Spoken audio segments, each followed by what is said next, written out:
성경은 본문의 1절에서 4절까지 보면 1절 보면 우리가 전한 것을 누가 믿었느냐? 여호와의 팔이 누구에게 나타났느냐? 예수님이 말씀을 전해도 믿지 않았고 여호와의 팔, 하나님의 구원의 손길 예수 그리스도가 나타나서 그분이 누구지? 난 그분 몰라. 이렇게 그 사람 몰라 그러면서 예수님을 배척을 했습니다. 우리 인생들이 망하는 것은 딴 게 아니에요. 예수님을 영접하지 않아서 망하는 거예요.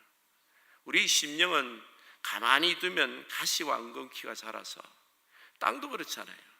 가만히 두면 나쁜 나무가 자라지 좋은 풀이 안 납니다. 가만히 뒀는데 좋은 화초가 자라더라, 이런 땅은 없습니다. 가꿔야 돼요. 자꾸만 가시와 엉겅퀴들을 가꿔야 됩니다. 우리 인생들은 이 선악과를 먹어서 이 심령이 이 타고날 때부터 이 죄인의 뿌리를 갖고 있어요.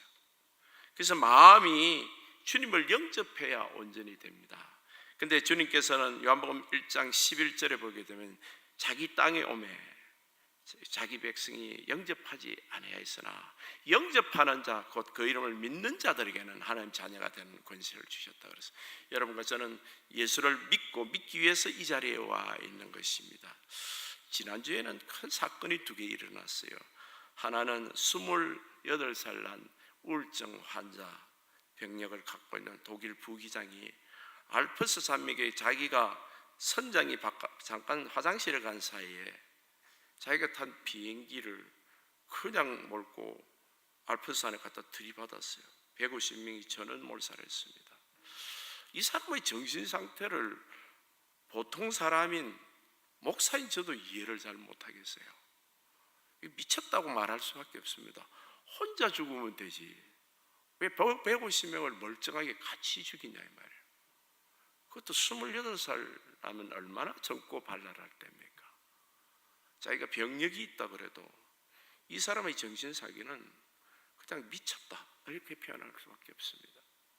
어저께 또 신문에 다이아몬드바에 우리 한인이 스튜디오스 출신이니까 미모 여인인데 42살 된 며느리가 시어머니를 죽여서 그것도 토막을 내가지고 살인을 했다더라. 이게 정상적인, 여기도 42살 된 우리 자매님이 있을 텐데 이게 정상적인 마음의 상태가 아니에요. 이 말세 하나님이 우리에게 주시는 이런 메시지는 거꾸로 뒤집어 보면 사람은 예수 없이는 미쳐가고 있습니다. 자기 나름대로 이유가 있겠죠. 분노 때문에 고독해서 상처 많이 받아서 설명은 드립다 하는데 결과를 보면 현대인들은 미쳐가고 있어요. 예수 없이는 못 삽니다. 예수님의 복음을 받아들여야 정상이 되고 사람이 사람답게 우리가 하나님의 형상으로 만들었다는데 사람이 하나님의 형상의 아름다운 모습을 회복하려면 예수님을 마음에 영접해야 돼요. 예수 없이는 겉보기는 화려한 직장을 가지고 직업을 가지고 대단한 성공을 이뤘다 그래도 그 심령에 들어가 보면 마귀의 심령을 갖고 있는 사람들이 한둘이가 아니다라는 거예요. 예수님은 복음을 전해도 이 세상 사람들이 복음을 받아야 될 사람들이 복음을 받지 않았습니다. 2절에 보면 그는 주 앞에 자라나기를 연한 순 같고 마른 땅에서 나온 뿌리 같아서, 예전에 번역은 줄기 같아서 이랬는데 마른 땅에서 비쩍 올라온 깡마른 분이었다. 키만 크고 고운 모양도 없고 풍채도 없은즉 우리가 보기에 흠모할 만한 아름다운 것이 없도다. 예수님은 외모가 꽃미남이 아니더라 이 말이에요. 못생겼더라 이 말이에요. 비쩍 키만 커서. 그래서 이 나사렛이란 말은 원래 이렇게 장가지, 비쩍 고란 가지, 또 이렇게 변두리 이런 뜻이에요. 나사렛 예수라 그랬어요. 못생긴 예수님이다 하는 것입니다. 제가 이 말씀에 참 은혜를 많이 받습니다. 저기 은혜를 받습니다. 외모가 풍채가 아름답지도 않고 주님은 참 오히려 못생긴 얼굴로 오셨다는 거죠. 세상은 잘생긴 사람들이 주인공이잖아요. 탤런트 중에 전원주라는 탤런트는 키도 자그만하고 시골 할머니 같이 진짜 못생긴 탤런트예요. 근데 같은 동기생에 선우용녀라는 탤런트가 있답니다. 근데 이 탤런트는 잘생기고 키도 잘생겼어요. 근데 맡은 역할을 하면 전원주는 꼭 이렇게 매 맞는 거, 북한 괴뢰국의 얼굴 짓밟히는 거 이런 역할을 하고, 선우영녀는 막 귀한 기공자집에 이런 며느리, 딸 뭐 이런 역할만 했다는 거예요. 물론 뭐 영화 배우니까 그런 역할을 하지만 우리 인생도 마치 외모로 가고 결판을 짓는 듯한 그런 악한 시대에 있는데, 사실은 그저께 중앙일보에 나왔는데 성폭행자, 나쁜 짓 하는 사람들이 얼굴을 몽타주로 사람들이 상상하는 걸 모아보니까 얼굴이 막 찢어지고 막 이렇게 눈도 싸납게 생기고 눈썹도 막 이렇게 생긴 그런 사람처럼 그렇게 상상을 한 몽타주가 있고, 실제 범인들이 몽타주를 했는데 실제 범인들의 얼굴을 조합해서 뭐 몇십 명의 얼굴을 조합해서 보니까 꽃미남이야. 성범죄자 중에 못생긴 놈이 없다는 거예요. 그러니까 세상이 얼마나 마귀가 속이는 겁니까? 이쁜 거, 좋은 거, 능력 있다, 사회적으로 좀 출세했다 이런 사람들이, 오늘날 이 호모죄를 짓는 사람들이, 100% 안 되는 사람들이 법을 바꿔가지고 세상을 얄궂게 만들어 놓은 이 사람들이 다 잘생기고 능력 있는 사람인데 그 속에 들어가면 마귀의 형상들이에요. 얼마나 악하게 독하게 그 짓을 했는지 다수의 사람들이 꼼짝 못하게 지금 당하고 있는 것입니다. 심지어는 어떤 장로교 교단은 호모도 결혼식 괜찮다 그래서 레즈비안을 안수를 하고 말이에요. 그 결혼식을 주관을 하고 말이에요. 그걸 반대를 하면 불법이 되어버리는 이런 시기에 세상이 얼마나 악한지 모릅니다. 예수님은 못생긴 얼굴로 오셨다는 거죠. 그리고 3절 4절 보면 그는 멸시를 받아 사람에게 버림받았으며 강고를 많이 겪었으며 질고를 아는 자라. 멸시를 받아 사람들에게 버림받았다, 왕따 됐다 요즘 말하는 거예요. 요즘 우리가 말하는 사회적으로 말하는 더럽고 악한 것들의 모습을 주님께서는 다 지고 오신 겁니다. 왜? 우리 인생들의 모든 아픔을 우리 주님께서 다 몸으로 체험하시기로, 우리에게 있는 대제사장은 육신으로 오셔서 우리에 있는 몸 어려움을, 우리의 아픔을 몸으로 다 체험하신 분입니다. 강고도 많이 메꾸고 질고도 안 한 자라. 아픔과 질병의 아픔, 심령의 아픔, 마치 사람들에게 그에게서 얼굴을 가리는 것 같이 멸시를 당했고, 그 사람처럼 얼굴을 외면하는 거예요. 어떨 때는 얼굴이 이렇게 흉측하게 생겼던 상처받은 얼굴이 있으면 얼굴을 가리잖아요, 사람. 그런 것처럼 우리도 그를 귀히 여기지 아니하였다 그랬습니다. 이 성막론을 공부를 해보면 이 성막에 맨 바깥에 이렇게 뚜껑을 덮는데 그거는 해다라기 가지를 가져가지고 회색 같은데 이 회색이 우둥충한 색깔이에요. 교회도 바깥에서 불신자 때 보면 교회는 참 재미없을 거라는 생각이 들어요. 성경책 들고 가서 기도하고 그 다음에 잘못했다 그러고 용서 빌고 그 다음에 예배 드리는 그 생활이 정말 재미없는 것 같이 보이더라고요. 근데 그 안에 들어보면 이 지성소 안에 들어가 보면 그 천장이 아주 아름다운 오색찬란 그룹천사의 그 수가 놓여진 그 수가 이렇게 천장에 있어요. 수가 놓여진 그런 휘장을 보게 되는데, 안에 들어가면 너무너무 아름답지만은 예수님을 만나기 전에서 바깥에서 보면 교회는 정말 매력적이지 않아요. 재미없어요.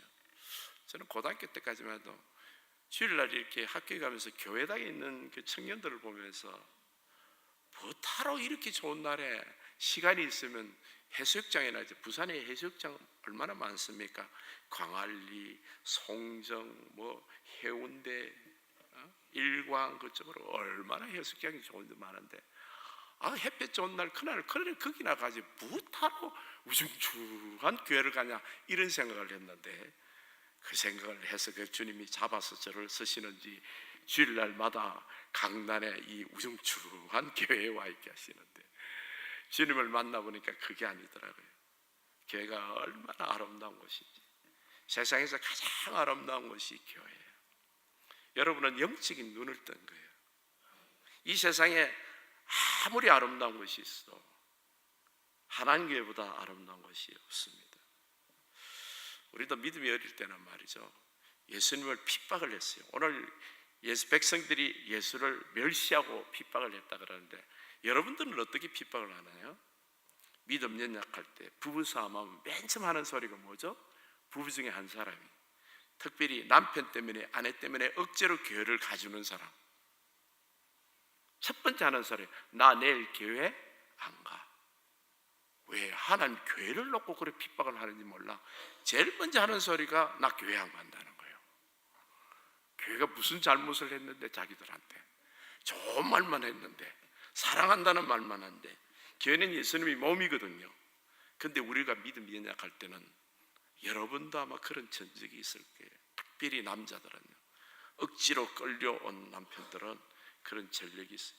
예수님이 교회를 그렇게 핍박하고 멸시하는 것은 예수님을 핍박하고 멸시하고 배척하는 거예요.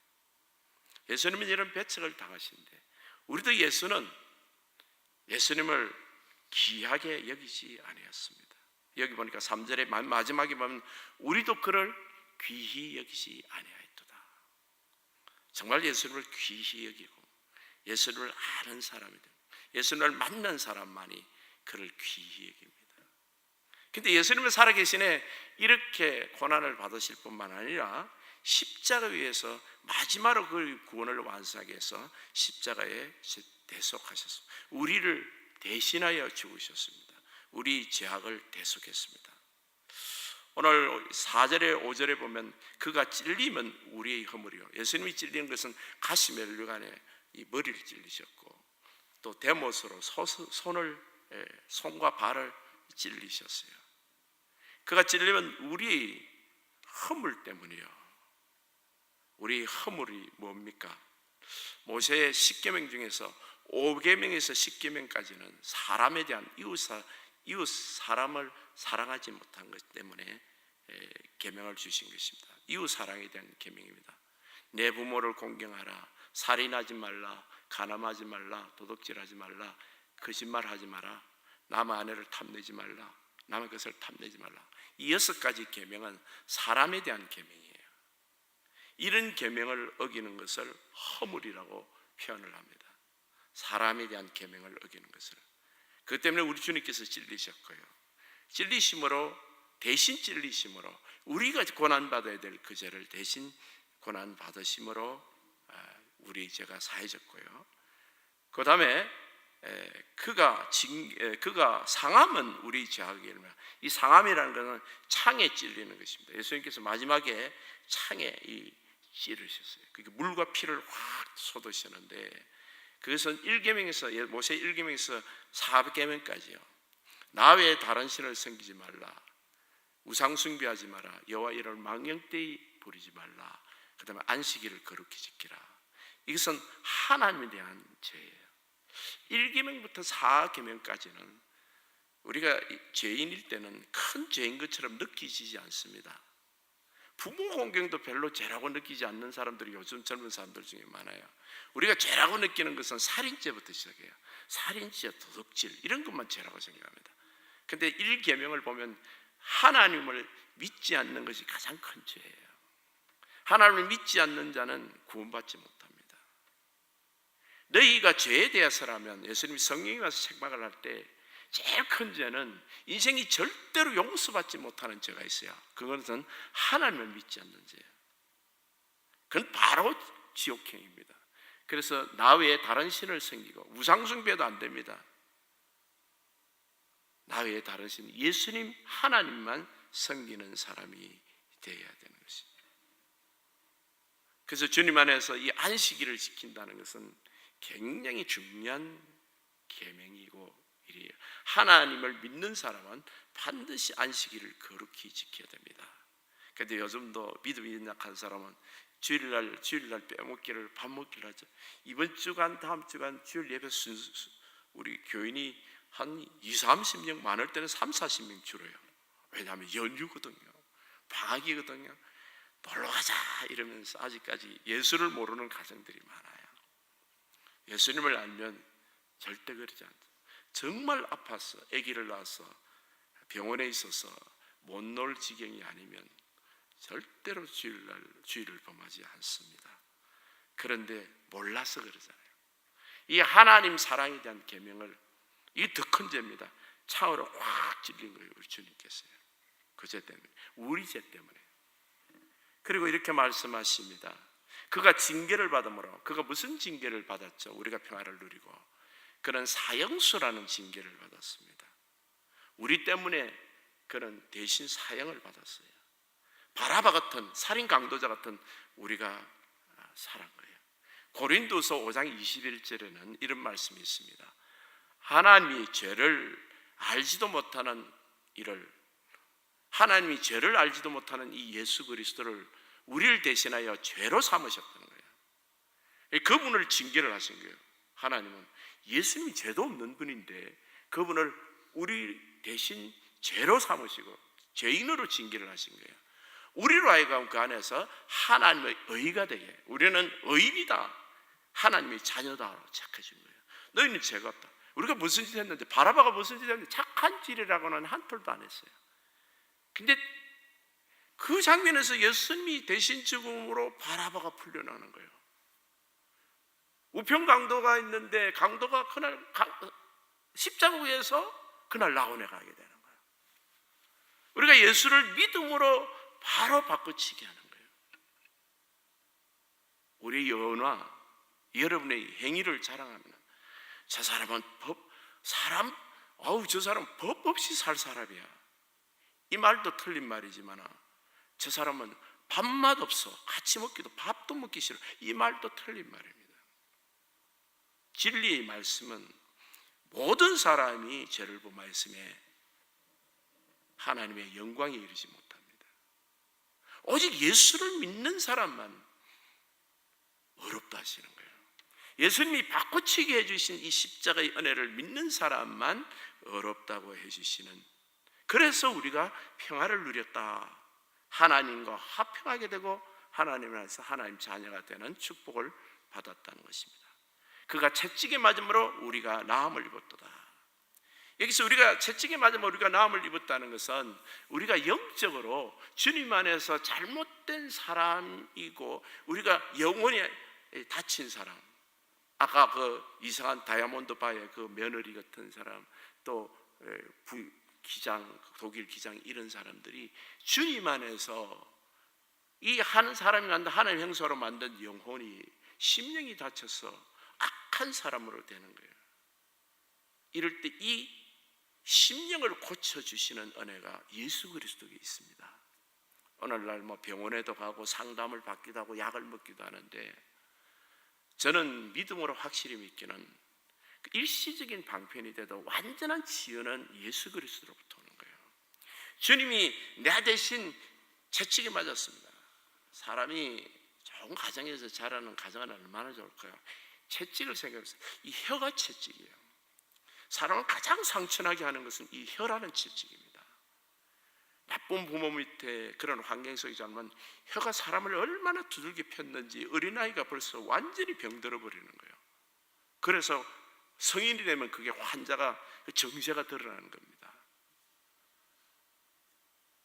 그러니까 어릴 때 여러분 자녀를 아프게 키우면 안 돼요. 그런데 참 우리가 아픈 게, 살다 보면 이혼하는 가정도 있고 갈등을 하다 보면 이 나의 심령이 아이에게, 만만한 어린이에게 그게 나도 알게 모르게 짜증이 나가고 상처가 나서 부모가 자녀를 채찍질을 입으로 하는 거예요. 입술로, 이 혀로 채찍을 하는 거예요. 그 채찍을 맞았다 하더라도 예수님이 이 채찍이 맞으심을 믿는 자므로, 채찍에 맞음으로 우리가 나음을 입었다잖아요. 그걸 믿는 자에게 이게 낫는다니까요. 그래서 아무리 상처받은 사람도 예수님의 이 은혜가 오면 깨끗하게 나아버리는 거예요. 치유를 받는 거예요. 영혼적 모든 채찍에 육신의 아픔, 영적인 아픔, 마음의 아픔, 심령의 아픔도 주님께서 다 맞음으로 나으심을 믿다는 거예요. 여러분, 예수를 믿을 때 반쯤 믿지 마세요. 요거는 내가 하고, 저거는 예수님이 하셨지만 요건 또 의사가 하고, 요거는 또 선생님이 하고, 이렇게 믿으면요, 믿음이라는 것이 상당히 흔들리고 능력이 없습니다. 물론 우리가 이런 선생님도 필요하고 의사도 필요하고 주변에 사랑하고 나를 칭찬하는 사람도 필요하지만은, 정말 우리를 온전히 구원해 주시는 분은 영적으로 천국 가게 하실 뿐만 아니라 우리 삶에 있어서 나를 온전하게 만들어 주시는 분은 예수님 그분이십니다. 그 성경 말씀 이사야서 53장 1절에서 6절 이 말씀만 온전히 알아도 우리가 하나님 안에서 제대로 치유받는 사람이 되는 거예요. 구원을 받을 뿐만 아니라 제대로 인격되는 것이 되는 것입니다. 어릴 때 우리가 철이 없어서 자녀를 양육을 잘못할 수가 있어요. 저도 목사지만 부끄럽고 자녀 양육을 잘했다고 말하지 못합니다. 근데 중요한 거는 그들에게 예수를 알게 하고 예수님을 스스로 알고 믿게 함으로써 아이들을 그리스도 안에서 치유하고 온전하게 하는 것입니다. 6절에 보면 여호와께서는 우리 모두의 죄악을 그에게 담당시켰다. 멸망하는 모든 자를 구원을 이 예수님이 담당케 하셨습니다.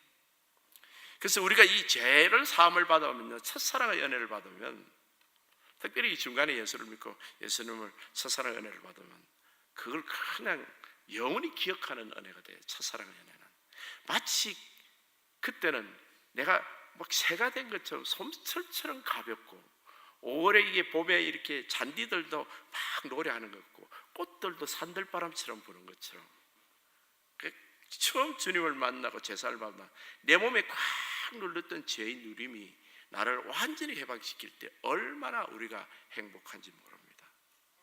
그리고 사람이 아름답게 보이는 거예요. 여러분, 심령이 상하면 사람이 가장 흉측합니다. 개도 짐승도 그렇게 악하지 않아요. 사람이 얼마나 악한지 몰라요. 그런데 하나님의 형상으로 회복이 되면 사람이 가장 아름답다는 것을 보게 됩니다. 대제사장이 가슴에 판결 흉표라는 것도 하는데, 이스라엘이 12보석을 가로로 세줄, 세로를 네줄 해서 12보석의 색깔로 이렇게 있는데, 그 대제사장인 예수 그리스도가 상징으로 이 이스라엘 12지파를 가슴에 품고 지금도 기도하고 계시는 거예요. 우리 주님이 보시기에는 당신의 백성들이 그렇게 아름다운 거예요. 하나님의 백성들이요, 하나님의 형상대로 지으심을 받은 자들입니다. 여러분, 우리가 정말 그리스도 안에서 치유받고 하나님의 자녀가 되면 우리도 왕같은 제사장이야. 사람이 아름답게 보이는 거예요. 지금 보기에 아무리 어렵게 보이고 딱하고 정말 비참하게 보이는 영혼들도 가슴에 품고 기도를 하면 그 보석의 색깔이 돌아오는 거예요. 돌 같은 그런 마음, 돌 같은 그런 인생, 쓰레기 같은 그런 인생도 이게 품고 기도를 하니까 이 보석인 것을 알게 되는 거예요. 버려진 사람, 세계에서 제일 큰 다이아몬드는 남아프리카에서 버려져서 아이들이 갖고는 공시기 하던 공놀이 하던 돌이었다잖아요. 인생에게는 버려진 돌 같아도 품고 기도를 하니까 이게 얼마나 귀한 보석인지를 알게 돼요. 사람마다 보석이 아닌 사람이 없어요. 십자가의 사랑을 아는 자, 믿고 구원을 받은 우리가 가야 될 길은 예수님께서 우리를 위해서 대신 죽으신 이 대속하신 사랑을 실천해야 됩니다. 사랑하는 자가 사랑하는 사람을 위해서 대신 죽어야 됩니다. 이것을 가정에서 실천하면, 부모는 자녀를 위해서, 특별히 엄마는 자녀를 위해서 실천을 합니다. 근데 그걸 넘어서서 부부 간에, 형제 간에, 가족 간에, 이 교인들 간에, 그래서 어떤 것이 갈등하는 곳에는 반드시 지도자가 책임을 져야 됩니다. 부모는 자녀의 잘못은 부모가 책임져야 되고, 목원의 잘못은 목자가 책임져야 되고, 안수집사 성도들의 잘못은 장로가 책임져야 되고, 장로의 잘못은 목사가 책임져야 됩니다. 왜 그런가 하면 주님은 우리의 죄를 자신이 죄라고 가져가셨어요.